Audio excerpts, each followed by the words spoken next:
दर्शकों नमस्कार, आप सभी को अरुण भूमि पे स्वागत करते हैं। फिलहाल टीम अरुण भूमि आप पहुंचा है यिंकियोंग पे, जो कि यहाँ के एक उम्मीदवार है जिन्हें नोबंग बुरांग जी के नाम से जाना जाता है। वो पीपीए पार्टी से ताल्लुक़ रखकर आने वाला जो विधानसभा जो चुनाव है उस पर उतर रहे ऐसे उम्मीदवार 34 टुतिंग यिंकियोंग कॉन्स्टिट्यूंसी से। ऐसे में अभी हमारे साथ मौजूद है नोबंग बुरांग जी। उनसे हम जानने की कोशिश करते हैं कि आने वाले जो विधानसभा चुनाव है इस पर वो उतर रहा है पॉलिटिक्स पर ऐसे उम्मीदवार। तो अगर जीत हासिल करता है, वो जीत हासिल करता है, तो आने वाला दिन में जो उनके जो कंसर्न कॉन्स्टिट्यूंसी है उसको लेकर उनका क्या राय है, और साथ ही साथ यहाँ के जो उनके जनता है उसके लिए उसका क्या राय, वो भी हम जानने की कोशिश करते हैं।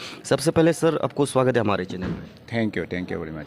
सर सीधा सवाल आपको यही रहेगा कि आपको कब ऐसा आइडिया आया कि आपको पॉलिटिक्स पे उतरना चाहिए, या फिर जो आने वाला जो विधानसभा चुनाव है उस पर ऐसे उम्मीदवार आपको करा उतरना चाहिए, ऐसा कब से आपको आइडिया आया सर? देखिए, मेरा राजनीतिक जीवन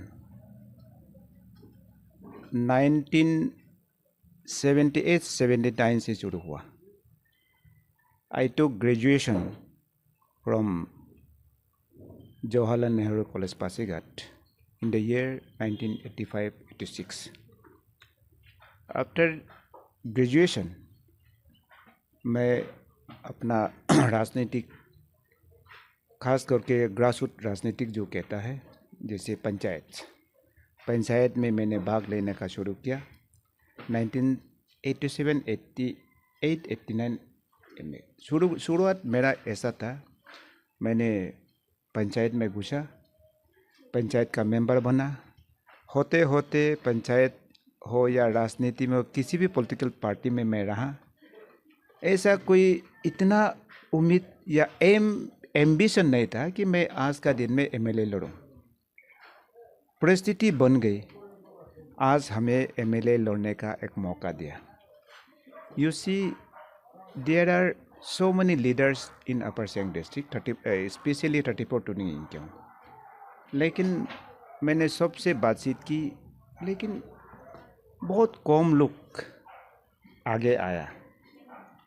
डेमोक्रेसी में ऐसा, हाँ, कई जगह अनअपोज भी करते हैं, फिर भी यहाँ मैंने सोचा इतना अनअपोज रखना भी गलत होगा, क्योंकि डेमोक्रेसी में एक स्ट्रॉन्ग अपोजिशन की ज़रूरत होती है।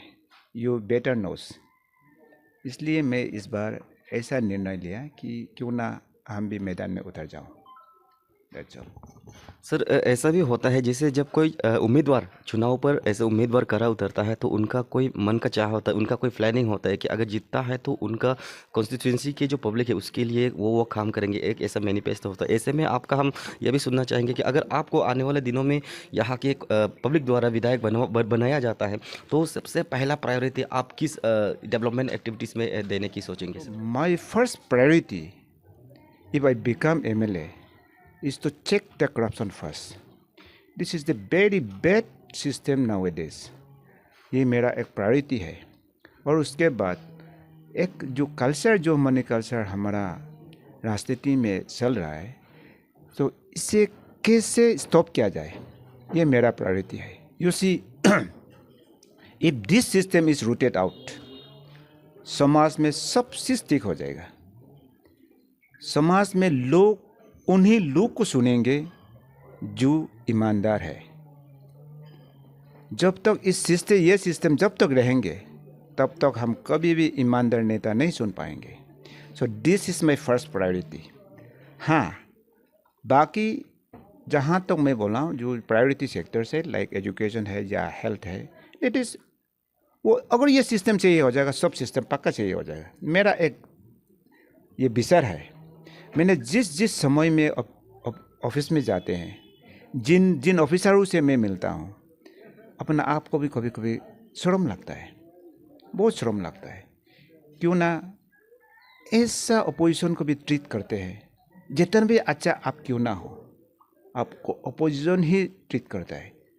Why this? ऐसा एक सिस्टम चल रही है हमारा समाज में। ये जो मानसिकता है, हम नहीं बल्कि हम सब लोग, ये सब मानसिकता को हमें बदलना होगा। आप कहीं का भी हो, अगर आप सही है, आपको सही इज्जत देना बहुत ज़रूरी है। जब तक ये नहीं होगा तब तक समाज कभी आगे नहीं बढ़ सकता। हम सोचते हैं हम सड़कें नहीं बनाती हैं, फूल नहीं बनाती है या कुछ भी नहीं करता भी होगा, लेकिन कहीं ना कहीं हम दिल और दिमाग का डेवलप होना बहुत ज़रूरी है। दिल और दिमाग का डेवलप जब हो जाएंगे तब हमें कोई किसी से सिखाने का कोई ज़रूरत भी नहीं होता है। तो यही एक मेरा दिल का भावना है अगर हम एमएलए बनता है, क्योंकि आप देखिए जब तक आप संवैधानिक पद पर नहीं बैठते हैं, आप जितना भी अच्छा क्यों ना बोलो, कोई आपका बात नहीं सुनेंगे, कोई नहीं सुनेंगे।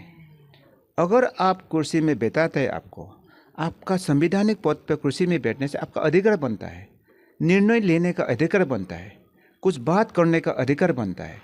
लेकिन जब तक तो उसमें नहीं बैठेंगे तब तक तो वो चीज़ आता नहीं है। तो मेरा यही है कि अगर मुझे उस पद पे बैठाता है, मैं ज़रूर इस बात को लेके किसी भी प्लेटफॉर्म में हम जाता है, may be in the political platform, may be in the social platform, may be in the religious platform, यही चीज़ को मैं प्रचार करूँगा। अगर हम एमएलए बन के अगर हम प्रचार करते हैं, ज़रूर कोई लोग मेरा बात सुनेंगे और मानेंगे। एमएलए नहीं बनकर अगर हम घूमता है, जितना भी अच्छा बात आप करो, कोई सुनने वाला नहीं है। Therefore I have taken this step right now. Sir, अगर आप जीतते हैं, आने वाला जो विधानसभा चुनाव है इस पर जीतते हैं, तो जो पर्यटक होता है, जो टूरिज्म होता है, वो बहुत ही इंपॉर्टेंट देने वाले बात होता है। क्योंकि ये जब भी हम अपर सियांग या फिर सियांग की बात करते हैं तो ऐसे में टूरिज्म जहाँ पे उन लोगों को अट्रैक्ट कर सकते हैं, ऐसे जगह बहुत से है। अगर ऐसे में आप विधायक बनते हैं तो टूरिज्म सेक्टर को लेकर आप क्या करने की सोचेंगे सर? देखिए, जहाँ तो यूथ एम्पावरमेंट का बात है और लोगों का जो इकोनॉमिक जो कंडीशन है, अर्थव्यवस्था जो है लोगों का है, ये सब सोचने से हमारा यहाँ ये एक बहुत बड़ा अच्छा सेक्टर है जिसमें आप कम इन्वेस्टमेंट से भी कुछ भी आप कमा सकता है हमारा यूथ लोग। लेकिन इसमें क्या है, लीडर उसका एक विजन सही होना चाहिए, इनोवेटिव होना होगा। लीडर को सोचना होगा मेरा युवा पीढ़ी काल को क्या कर सकता है, किस सेक्टर को, कौन सा सेक्टर को बढ़ावा देने से हमारा युवा पीढ़ी का आमदनी हो सकता है, वो क्या अपना अर्थव्यवस्था को बना सकता है, ये हमको सोचना होगा। हमारे यहाँ देखिए एको टूरिज्म है, बहुत सारा चीज़ है जिसमें बिना इन्वेस्टमेंट से भी टूरिस्ट आके हमारा यूथ लोग कमा सकता है। लेकिन इसको सोच विचार जो है लीडर का सही होना होगा, उनको एक दिशा देना होगा। लोगों को सरकार में बैठ के जो लॉ बनाते हैं, कानून बनाते हैं, वो कम से कम इन लोगों को देखकर, इन लोगों का, युवाओं का फ्यूचर को देखकर लॉ बनाना चाहिए। तब ये सब जो पर्यटक का जो हो, जो भी टूरिज्म का आप बात कर रहे हैं, ये हो सकता है। हमारे यहाँ तो काफ़ी इतना पोटेंशियल है। देखिए, अब हम बताने का कोई ज़रूरत नहीं है, लेकिन दिस पोटेंशियल जो है इसको गवर्नमेंट आज तक अर्नेस्ट सही से नहीं कर पाया है। इसके लिए हमारा युवा बहुत कहीं ना कहीं बहुत पिछड़ा हुआ है। Anyway, government is taking serious step in this regards, क्योंकि मैं तो गवर्नमेंट में शामिल नहीं है, बट देन जैसा खंडो जो सरकार ने कुछ सालों से कुछ देखने को मिल रहा है कि दे आर टेकिंग कुछ सीरियसनेस ले रहा है आज का दिन में। लेकिन अगर हम किसी को तो नहीं बोल रहा हूँ, लेकिन शुरू से ही, पहले से ही अगर इस बात को लेके आता आज का दिन में मेरा युवा, देखिए अरुणाचल में इसको इतना ही लैंडस्केप, इतना सुंदर लैंडस्केप है, इसमें मेरा जो युवाओं से भी, पब्लिक से भी मेरा अनुरोध है, we have to change our mindset. पर्यटक आने के लिए क्या चाहिए? उनको कुछ नहीं चाहिए, वो आराम से इधर आके आपका जो इकोनॉमी है वो बढ़ा सकता है। लेकिन हमारा जो व्यवहार जो है, मेरा जो मेंटेलिटी है, फॉरेनर्स को क्या चाहिए? उनको अच्छा व्यवहार चाहिए, अच्छा घर भी नहीं चाहिए उसको। वो झुपड़ी में बैठ सकता है, वो कहीं में भी बैठ सकता है, लंगर जा सकता है, लेकिन हमारा लोग का व्यवहार जो है वो सही होना चाहिए। This has to be change. हमारा लोगों का मेंटेलिटी को चेंज करना पड़ेगा। आपका गौर में झुपड़ी का साथ वो बैठ सकता है, आराम से वो बैठेगा, लेकिन आपका व्यवहार सही होना चाहिए। यही एक मेरा अनुरोध है। और इसी मेंटेलिटी के साथ इफ़ आई बिकम एमएलए, मैं अपना लोगों को भी समझाऊंगा, इसी को प्रसार करूंगा। इसी तरीके से हम ये जो टूरिज्म है इसको बढ़ावा दे सकता है, आराम से दे सकता है। इसमें कोई ये इंफ्रास्ट्रक्चर का भी इतना वो ऐसा नहीं, वो मायने नहीं रखता। उन लोग जंगल पैदल चल जाता है, लेकिन आपका व्यवहार अगर सही नहीं होगा वो कभी नहीं आएगा। ये है मेरा कहने का। और सर, जब हम सियांग और अपर सियांग की ज़िले की जब हम बात करते हैं, यहाँ पे एक बहुत ही बर्निंग इशू चल रहा है। क्योंकि हाल फिलहाल में कल ही हमने वहाँ पे देखा कि मीटिंग करते समय यहाँ के लोगों को कि वहाँ पर जो एक डैम एंटी डैम वाले पार्टी जो वो लोग एक उन लोगों की तरफ से हमें कहते हुए मिला है कि जो प्रो डैम होंगे, जो भी कैंडिडेट अगर उम्मीदवार प्रो डैम है तो वोट उन्हें छोड़कर जो एंटी डैम वाला कैंडिडेट होगा या फिर उम्मीदवार होगा उसे वोट देना चाहिए, ऐसा उन लोगों के द्वारा कहा जा रहा था। उस विषय को लेकर आपका क्या राय है सर? आपने बहुत बड़ा सवाल पूछा है। Really this is a backs issue right now. मुझे आपका क्वेश्चन को बहुत स्वीकार करता हूँ।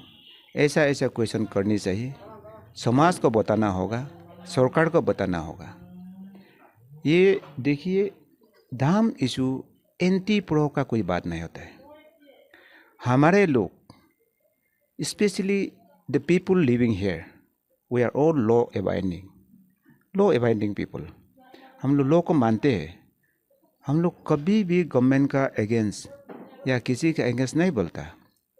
हमें हमेशा हम लॉ को मानते हैं। आप देखिए, there are some misconceptions in the sense, हमारा विधायक जो है, हमारा जो रिप्रेजेंटेटिव है, उनको समझना होगा इस चीज़ को। पब्लिक हल्ला करता है, विरोध करते हैं, ऐसा कोई बात नहीं है। उनका विरोध करना आप दिल में रखिए। आप भी एक इंसान है, हम सब इंसान है। इंसानियत में हमको सोचना बहुत ज़रूरी है।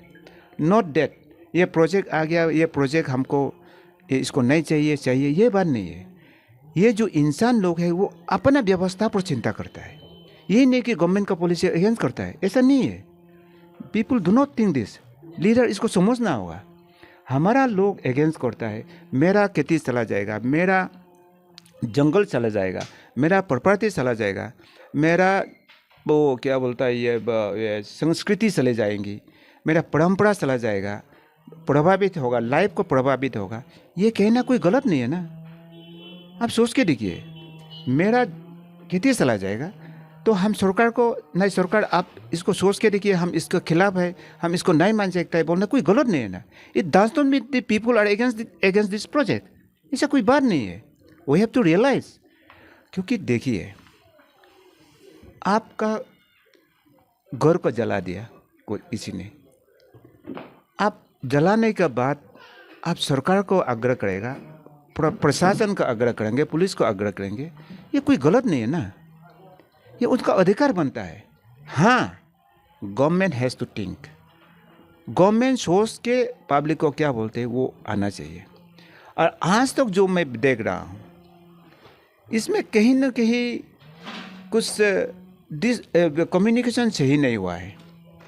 आप देखिए, हम इधर का अगर रिप्रेजेंटेटिव होता तो मैं बोलता, पब्लिक को भी बोलता जाके, फिर पब्लिक का बात को सरकार को भी बोलता है। तो इसमें क्या हो रहा है, यहाँ आने से लोग कहते हैं पब्लिक जो बोलेगा हम वही करेंगे, फिर वहाँ जाने से सरकार जो बोलेगा हम वही करेंगे। ऐसा नहीं हो सकता है। पब्लिक और सरकार को लाइजनिंग अच्छा से करना होगा। सरकार का जो पॉलिसी है पब्लिक को सही ढंग से बताना होगा। पब्लिक का जो ग्रीवेंसेस है उसको भी सरकार को बताना होगा। सरकार किसके लिए नहीं है ना, सरकार हमारे लिए है। सरकार इज फॉर द पीपल, जरूर सुनेंगे वो। लेकिन इस चीज़ को मिसकम्युनिकेशन करके पब्लिक को यही बोलने देता है, जो अपना हक मांगता है उसको बोलता है वो एंटी डैम है। ये ऐसा नहीं हो सकता है। It's not anti dam activities. ये अपना हक मांग रहा है, अपना ज़मीन जा रहा है, अपना संस्कृति को नुकसान पहुंचा रहा है, अपना वातावरण ही खराब हो रहा है। वो पब्लिक उसमें हल्ला नहीं करे, कब हल्ला करेगा? हल्ला जरूर करना है उसको, ये कोई गलत बात नहीं है। लेकिन सरकार भी उसको खराब नहीं पाएगा, हम जानता है। हम अपना बात को डाकने में सरकार थोड़ी ना खराब पाएगा, कभी खराब नहीं पड़ेगा। लेकिन इसको मिस इंटरप्रेट कर रहा है, पीपुल आर मिस इंटरप्रेटिंग। कहीं ना कहीं किसी न किसी ने मिस इंटरप्रेट करता होगा। आज तक आप देखिए, गवर्नमेंट ऐसे लाइज किया, गवर्नमेंट आज तक पब्लिक को ये नहीं बताया कि हमारा ये पॉलिसी है, इस पॉलिसी को आप मानिए, आपका क्या राय है। अभी तक नहीं आया। जब भी आता है बोलता है आप लोग मानते हैं कि नहीं मानते सरकार की तरफ से, अभी कुछ नहीं। सरकार जब आएंगे, सही पॉलिसी को जब लेके आएंगे, पब्लिक चिंता करेंगे जरूर। हाँ, जरूर पब्लिक अपना दिल का बात रखेंगे, जरूर रखेंगे। मुझे तो उम्मीद है सरकार और पब्लिक तो, ये कौन है, ये कोई दुश्मनी तो है नहीं। ये सरकार और पब्लिक थोड़ी ना दुश्मनी है। हम पहले से भी बता दिया ना, आवर पीपुल आर लॉ एबाइडिंग, मानता है लॉ को, कानून को मानता है, प्रशासन को मानता है, सरकार का पॉलिसी को मानता है।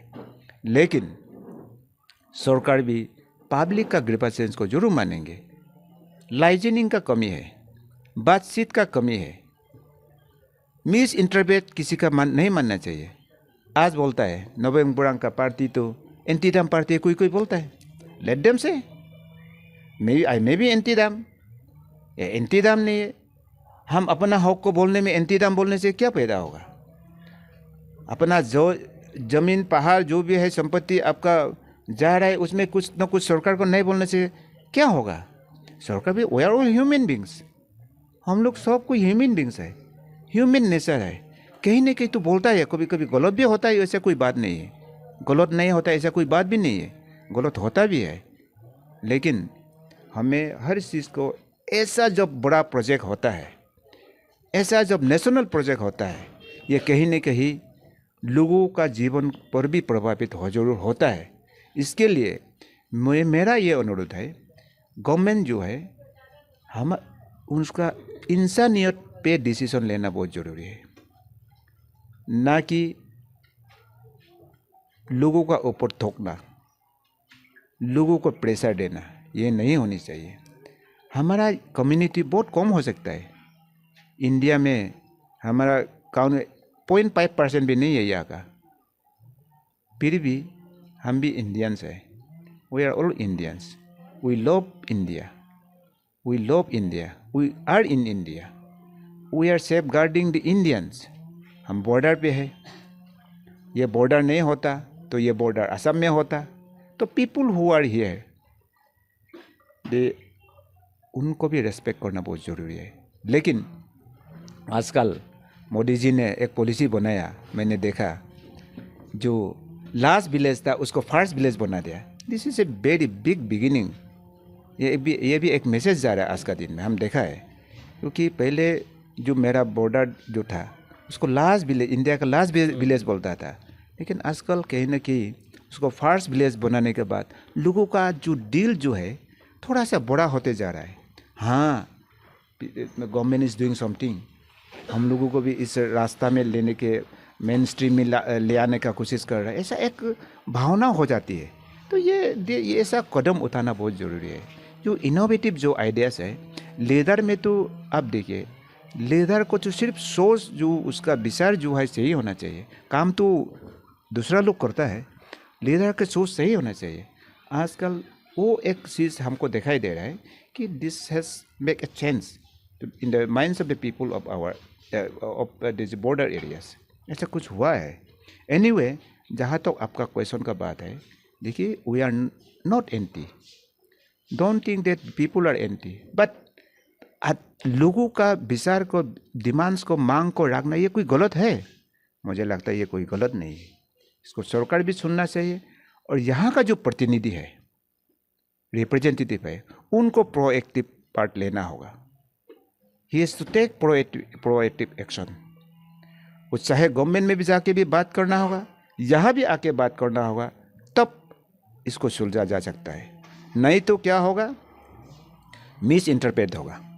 लोगों का बात वहाँ पे सही में नहीं बताएंगे, वहाँ का बात यहाँ पे सही में नहीं बताएंगे, तो मिस इंटरप्रेट हो जाता है। तो कहीं ना कहीं गवर्नमेंट का पॉलिसी जो है बर्बाद हो जाता है। और सर चुनाव की माहौल है, चुनाव की जब हम बात करते हैं तो किसी एक उम्मीदवार को हारना होता है या फिर किसी एक उम्मीदवार को जीतना होता है। तो ऐसे में आपकी जो विनिंग स्कोप है, आपके जितने भी समर्थक आपको समर्थन देकर इस बार की जो चुनाव पर आपको ऐसे उम्मीदवार खड़ा करवा रहा है, उन सब समर्थकों को देखकर आपका विनिंग स्कोप क्या होता होगा, वो आपसे थोड़ा सुनना चाहेंगे सर। देखिए, विनिंग स्कोप जो है, आप विनिंग स्कोप को जहाँ तक बात करता है, हार जीत तो कहीं ना कहीं किसी को तो होता ही है। तो आप देखिए, मैंने लास्ट 2019 में भी टिकट मांगा था बीजेपी से, तो बीजेपी हमको डिप्राइव कर दिया। और इस बार भी मैं फिर से ट्राई कर किया था, तो इस बार भी डिप्राइव कर दिया। बट देन मैं तो देख रहा हूँ, हर बस्ती में जाके आया हूँ, people have make a change, people have already taken the decision. उन लोग अंदर में अपना डिसीजन ले लिया है। This time they will make a change. I believe that change होगा, क्योंकि रिजल्ट तो हम पहले से नहीं बोल सकता। कोई भी उम्मीदवार हारने के लिए नहीं करता है, हर कोई जीतने के लिए करता है। हर कोई जीतने के लिए करता है, कोई हारने के लिए नहीं करता है। लेकिन हम जीतेंगे इतना भी हम नहीं बोल सकता है, हम बोलने का भी दिल नहीं है, क्योंकि हम मतदाता तय करिए वो उस बात को। और कोई लोग बोलता है हम जीत गया, हम जीतेगा, ये है वो, ये भी गलत बात है। जब तक रिजल्ट नहीं आता है तब तक हम जीतेगा बोलना, ये भी गलत है। ये मतदाता तय करेगी। लेकिन मुझे उम्मीद है people will make a change this time.